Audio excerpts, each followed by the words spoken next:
Estimados irmãos espíritas e não espíritas, sejam bem-vindos ao nosso canal. Alcançamos o último mês do ano. É tempo de agradecimento e de renovação. Agradecimento pelo dom da vida, pela possibilidade de ter alcançado este tempo,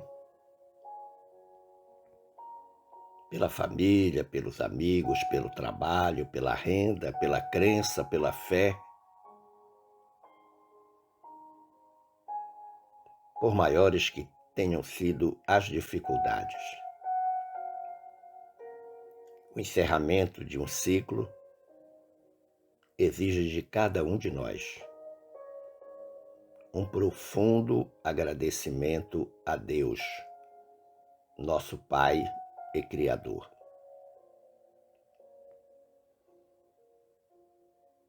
Este mês de dezembro é o mês em que comemoramos o nascimento de Jesus, nosso irmão maior, o tipo mais perfeito que já passou pela terra e de quem deveremos executar as melhores e maiores lições. Por isso eu lhes digo que façamos do nosso Natal um momento especial para festejar a beleza da vida, os encantos da natureza, a riqueza das relações, a bênção do trabalho e de todos os dons concedidos por Deus para a construção da nossa felicidade. Mas, acima de tudo, para transformarmos o coração em uma manjedoura e a mente numa bússola que aponta o verdadeiro sentido do Natal, que é receber Jesus, imitar Jesus, viver Jesus. Razão pela qual demos o título a esta reflexão de Natal, Tempo de Renovação. E para tanto, nós recorremos a uma obra intitulada Os Padrões Evangélicos, de Paulo Godoy.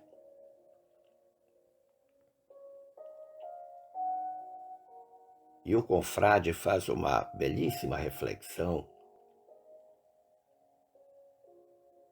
sobre o padrão que todos nós devemos ter em nossa conduta cristã, a partir de um versículo, o de número 14, do capítulo 16 do Evangelho de João, quando Jesus disse: Vós sereis meus amigos, se fizerdes o que eu vos mando. E Paulo Godoy começa dizendo: quase tudo na Terra é regido por padrões. No campo da física, da química, da mecânica, da arquitetura, da arte. Os padrões são necessários e, quando devidamente aplicados, resultam em segurança e em perfeição. Esses padrões são elaborados através de profundos trabalhos de pesquisa e, de um modo geral, representam o esforço de grupos de estudo que os estabelecem após experiências práticas e comprovadas. Então, ele está falando algo que é do campo da ciência humana. Tudo que se aplica na área profissional decorre exatamente das observações, das experiências, das pesquisas que são engendradas pelos cientistas com o fim de criar padrões para aquela determinada área do conhecimento. Padrões científicos, os quais deverão ser seguidos, cumpridos regiamente, para que os objetivos sejam alcançados de forma correta. Mas aí cabe uma pergunta. E com relação ao Evangelho? Existem padrões? Porque o Evangelho nós devemos considerar que é um manual de conduta, trazido a nós pelos evangelistas que retrataram diferentes circunstâncias da vida de Jesus quando esteve na Terra. Então nós podemos dizer que no que tange aos assuntos evangélicos também existem padrões estabelecidos pelo Cristo e dos quais nós não podemos nos furtar, a menos que ocorra um desequilíbrio em nossa vida ou que pelo menos retardemos a nossa caminhada para Deus. Jesus deixou para nós uma série de orientações que se transformaram em padrões de conduta. Vamos recordar a questão 625, em que se pergunta sobre a lei natural e os espíritos respondem.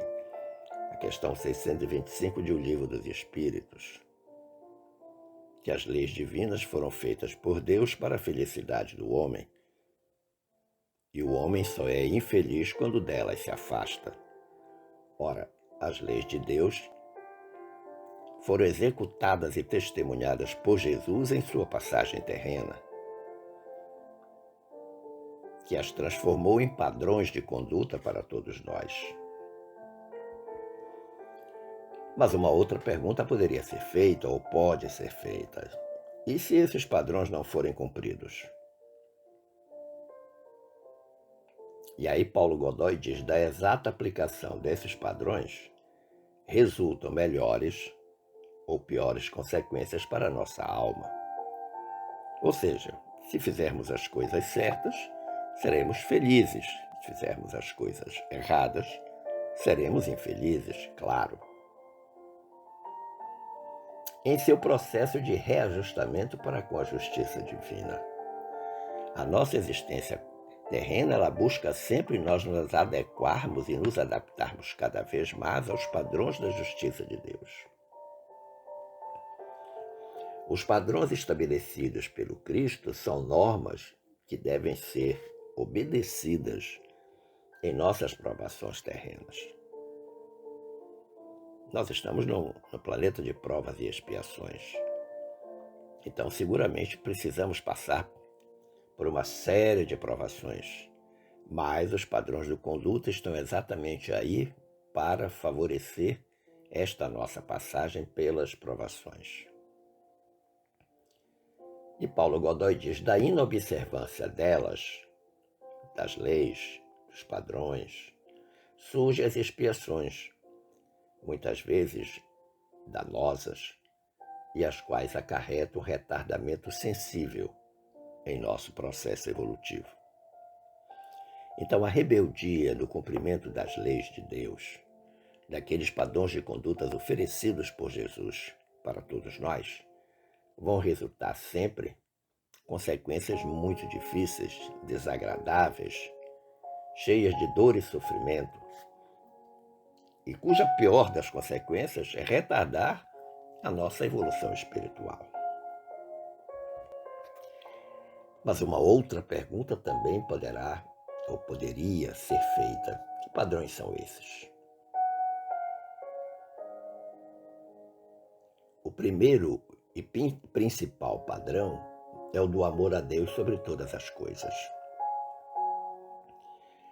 que está lá na nossa lei de adoração, uma das leis morais, da parte terceira de O Livro dos Espíritos.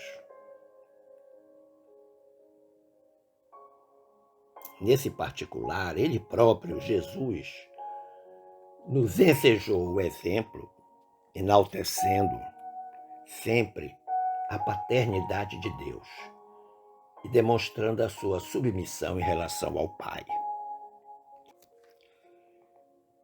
Recordemos que no colóquio, na conversa com a mulher samaritana, que está descrito no Evangelho de João, capítulo 4, versículos 1 a 30, ele, Jesus, revelou o Deus verdadeiro. Aquele Deus que quer ser venerado pelos verdadeiros adoradores, os quais executam a sua soberana vontade. A soberana vontade de Deus é o cumprimento das leis divinas, demonstrando assim que o amam acima de todas as coisas. O cumprimento das leis divinas, evidentemente, reflete o amor que nós temos por Deus. Nós não podemos dizer que amamos a Deus se nós descumprimos as suas leis. O segundo padrão, que é de suma importância, é o do amor ao próximo. E para ensinar como praticá-lo, Jesus nos legou a parábola do bom samaritano, que todos conhecem, registrada lá no Evangelho de Lucas, capítulo 10, versículos 25 a 37, na qual deparamos com um homem samaritano dando a mais insofismável demonstração de amor incondicional e irrestrito para com seu próximo. Depois de ter passado o sacerdote, o levita, para aquele homem que estava caído à estrada depois de ter sido assaltado, quem vai cuidar dele é um samaritano, que naquela época não era visto com bons olhos, considerando que a Samaria havia se afastado do resto da nação judaica. E aí a gente percebe nesse amor a Deus e amor ao próximo que também existe o amor a si mesmo, que eu chamo de a Divina Trilogia. A Divina Trilogia se executa através do verbo amar. Em primeiro lugar, amar a Deus, em segundo lugar, amar a si mesmo e em terceiro lugar, amar ao próximo. E nós temos que amar ao próximo como amamos a nós, como amamos a Deus.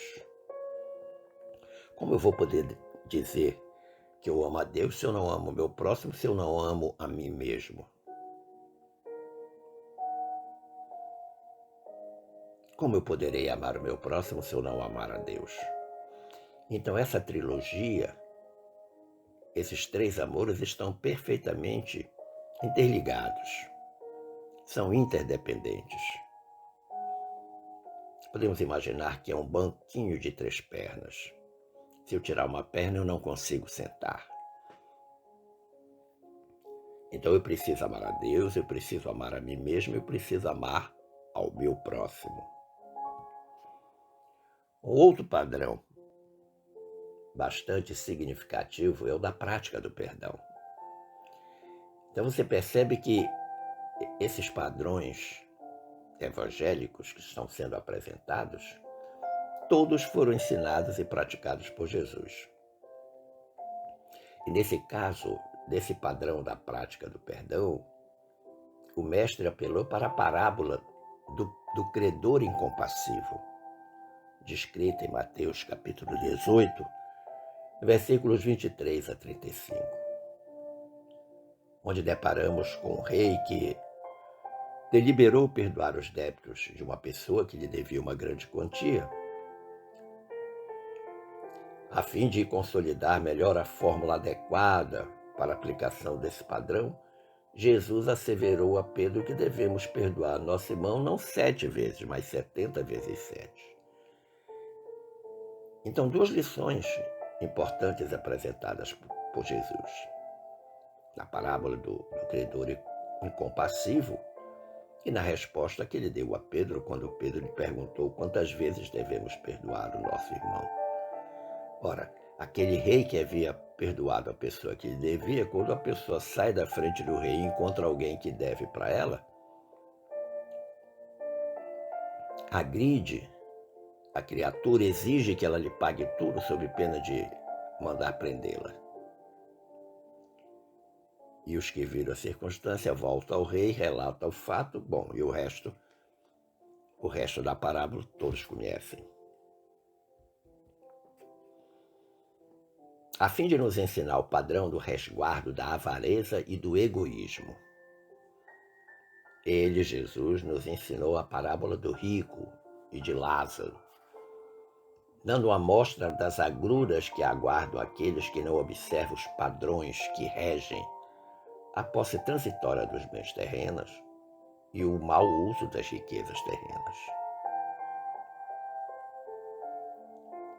Conhecemos a parábola do rico e de Lázaro, que ali, à porta daquela casa, suplicava uma gota de água para matar a sua sede. E que quando chega ao plano espiritual pede que os seus irmãos que haviam ficado na terra sejam orientados quanto ao uso da riqueza que possuíram. Que não é apenas a riqueza pecuniária, do dinheiro, mas a riqueza, por exemplo, da saúde, das faculdades físicas, mentais, psíquicas, que são bens que a vida nos oferece, que Deus nos dá, mas que muitas vezes a nossa avareza, o nosso egoísmo, não permitem que nós as usemos convenientemente e corretamente junto ao nosso próximo. Existe um outro padrão estabelecido pelo Cristo, que é o que diz respeito ao orgulho. Nós sabemos que o orgulho, a vaidade e o egoísmo constituem uma trilogia terrível para atrasar o desenvolvimento espiritual de cada um de nós. E esse padrão, para elucidar esse padrão melhor ainda para os seus discípulos, Jesus relembrou a parábola do fariseu e do publicano, que está relatada no Evangelho de Lucas, capítulo 18, versículos 9 a 14, em cuja passagem evangélica o fariseu deixa transparecer todo o seu orgulho e a sua absoluta falta de tolerância para com o publicano arrependido. Muitas vezes nós agimos, desta forma. Somos intolerantes. E quando se é intolerante, a primeira consequência natural é não perdoar o equívoco e os erros alheios. Então esse é um padrão evangélico que precisa ser cumprido por nós. Existe um padrão que diz respeito à necessidade de não escondermos os benefícios recebidos do alto, fazendo com que eles se tornem úteis apenas para nós, evitando que eles produzam frutos em abundância. E isto nos é revelado na parábola dos talentos, descrita no Evangelho de Mateus, capítulo 25, versículos 14 a 30. Quantas coisas Deus nos dá gratuitamente e nós não sabemos, muitas vezes, repartir esses bens, esses dons. e ficamos com eles só para nós, para nosso uso próprio. Um outro padrão evangélico que Jesus nos ensinou é o padrão da fé. E Jesus, o Mestre, nos propiciou a discussão desse padrão, a descrição, melhor dizendo, desse padrão, através da cura do servo do centurião de Cafarnaum. O centurião disse: Senhor, basta uma palavra tua para que o meu servo seja salvo. Está registrado no Evangelho de Lucas, capítulo 7, versículos 1 a 10.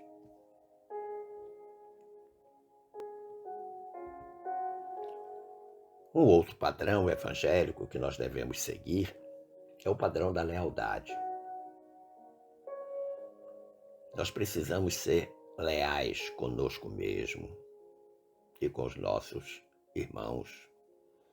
A nossa lealdade não pode ser exclusivamente com os familiares, os amigos mais chegados, tem que ser com todos e com tudo.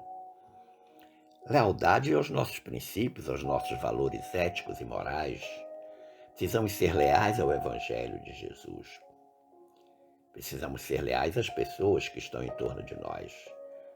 E o Mestre nos ensejou o episódio da traição, no qual Judas Iscariotes abandonou sua carreira apostólica a troco de 30 moedas de prata.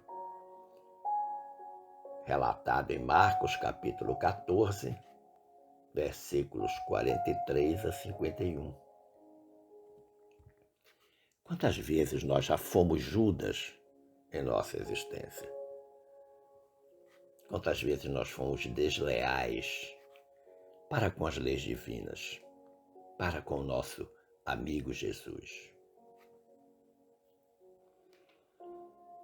A fim de amealharmos o tesouro nos céus, o Mestre ensejou-nos conhecer os padrões da responsabilidade, ensinando-nos a parábola das 10 virgens, descrita em Mateus, capítulo 25, versículos 1 a 13, que estão à espera do noivo e que precisam ter óleo nas lamparinas. Nós temos que ser responsáveis por nós, responsáveis pelo próximo, e uma responsabilidade exercida de forma livre e soberana, sem nenhum subterfúgio, uma responsabilidade que não cobra nada em troca. Que eu digo que é o padrão de responsabilidade do amor, o amor ágape que Jesus teve e tem por nós. Não pode ser um amor comercializado. Conclusivamente, então, nós podemos dizer que somente estão perfeitamente enquadrados nesses padrões evangélicos os que conhecem a vontade de Deus e a executam. Então, se tem algo que nós devemos empenhar-nos de corpo e alma neste Natal, que é tempo de renovação, é revermos o nosso padrão de comportamento diante das orientações evangélicas de Jesus. E assumirmos o fiel compromisso de que para o ano, em 2023, nós procuraremos, com a boa vontade, com o cinzel da boa vontade, esculpir em nós mesmos a perfeição relativa que devemos buscar. É extremamente importante para o nosso progresso espiritual nós fazermos esse esforço de renovação, depurando gradativamente essas imperfeições multimilenares que o nosso espírito ainda carrega. Não devemos perder esta grande oportunidade que a reencarnação nos oferece.